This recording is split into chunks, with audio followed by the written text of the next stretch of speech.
Many people say that if Almighty God can do anything and everything, why can't He become a human being? If Almighty God becomes a human being, then He ceases to be God. Because the qualities of Almighty God and human beings are opposite.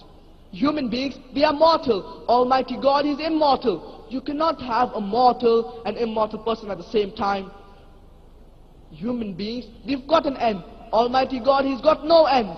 You cannot have a person with an end and no end at the same time. Human beings, we've got a beginning. Almighty God, He's got no beginning. You cannot have a person with no beginning and beginning at the same time. It's meaningless. It's like you telling me, I saw a tall short man. Either you can see a tall man or a short man or a medium man. It's like you telling me, I saw a fat thin man. Either you can see a fat man or a thin man. You cannot see a fat thin man. We human beings, we require to eat. Allah subhanahu wa ta'ala says in the glorious Quran, in Surah Anam, chapter number 6, verse number 14, وَهُوَ يُطْعِمُ وَلَا يُطْعَمُ. And He feeds, but He is not fed. We human beings, we require to sleep, we require to rest. Allah subhanahu wa ta'ala says in the glorious Quran, in Surah Baqarah, chapter number 2, verse number 255, الله لا إله إلا هو الحي القيوم لا تأخذه سنة ولا نوم له ما في السماوات وما في الأرض. That there is no God except Allah subhanahu wa ta'ala. No slumber can seize Him, nor does He require to sleep. All that is in the heavens and the earth belongs to Him. If in the same argument that if Almighty God can do anything and everything, if Almighty God becomes a human being, then when you and I can become Almighty God.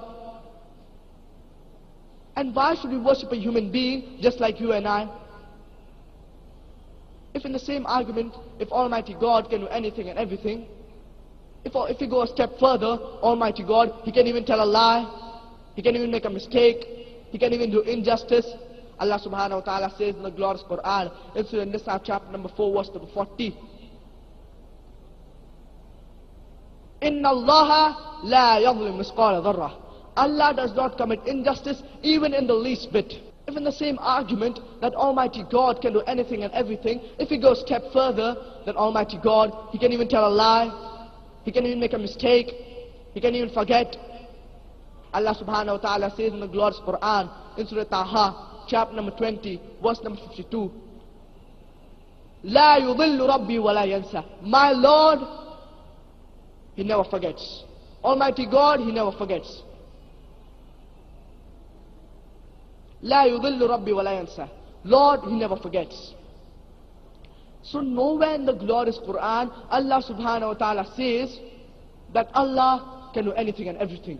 What does He say? Inna Allah ala kulli shayin qadir. For verily, Allah had power over everything.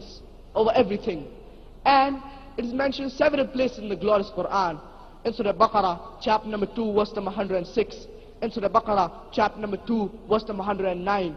In Surah Baqarah, chapter number 2, verse number 284. In Surah Al Imran, chapter number 3, verse number 29. In Surah Nahl, chapter number 16, verse number 77. And in Surah Fatir, chapter number 35, verse number 1. Inna Allah ala kulli shayin qadir. For verily, Allah had power over all things.